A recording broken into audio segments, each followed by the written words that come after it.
And look at here. I'm not one of these highly educated, easily speaking, kind of intellectual guys. I'm a U.S. Army combat paratrooper. And this is what I want to say. This is the simple message that we should be sending to Iran.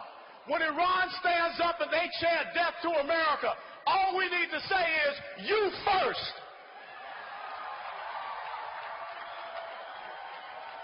What message are we sending? What message are we sending when we sit down at the table with the #1 state sponsor of terrorism?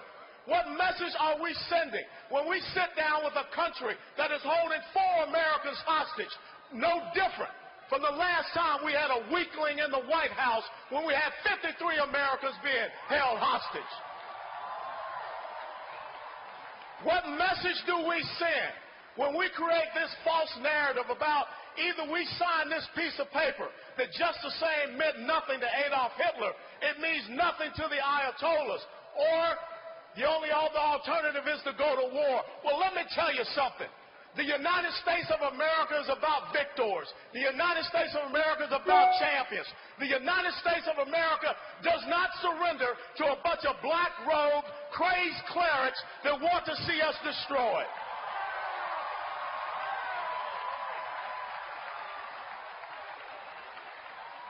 What does it say about us when we sit down and we sign an agreement with a country like Iran so that they can become an economic power, so that in 5 to 8 years, when the UN arms embargo is taken away, they can become a military power, and then in 10 to 15 years, they will become a nuclear power? But yet we stand up and say we're going to cut our United States Army by 40,000. We are the smallest Marine Corps since World War I, the smallest Navy since 1917, the smallest and the oldest Air Force since we created the modern Air Force. What message does President Obama send to these people over in Iran? It's not the message that was sent to Britain 239 years ago at Lexington Green when we fired the shot that was heard around the world.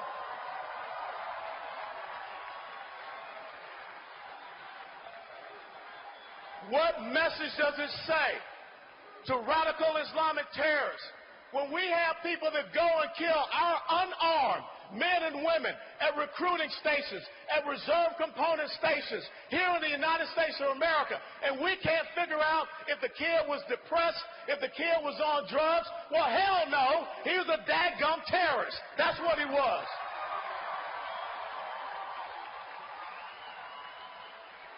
Now, I got to tell you something. I got to hurry up and get off this stage because I got to go to a fundraiser and a Broadway show. What type of commander-in-chief do you have when Americans have lost their lives on our soil, and it's more important to come up here and take in a play than go to Chattanooga, Tennessee, and lower the flag half-mast over the White House?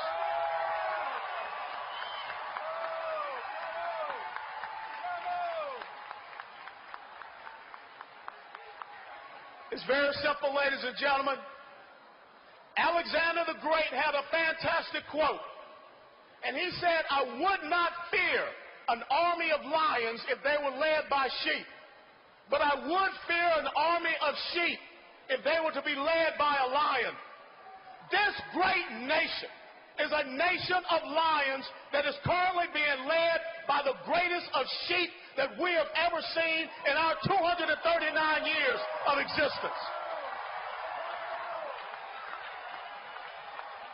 How dare Barack Obama, how dare John Kerry, how dare Valerie Jarrett, or any of these other charlatans that occupy Washington, D.C., surrender this great constitutional republic to the Republic of Iran.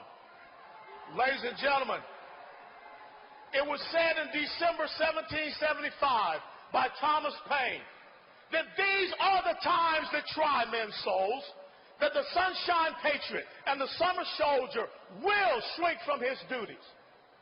But to those who will make a stand, those of you that are here in Times Square, you will deserve the love and admiration of all men and women.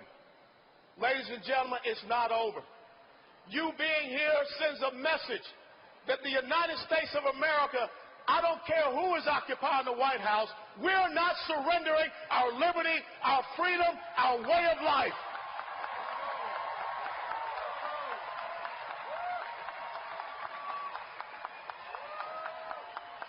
I want President Barack Obama to know one thing.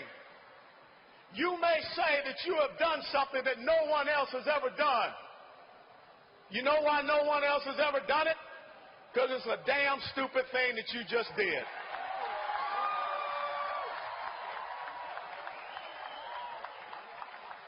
And if people are upset because of what I'm saying, I really don't care.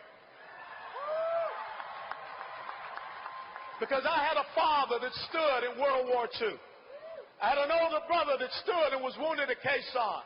I gave 22 years of my life to make sure that that great beacon of liberty, freedom, and democracy continues to stand. And I have a nephew, I have friends that are still serving on the front lines. And my commitment is to the oath that I took on 31 July 1982 to support and defend the Constitution of the United States of America against all enemies, foreign and domestic, and to bear true faith and allegiance to the same.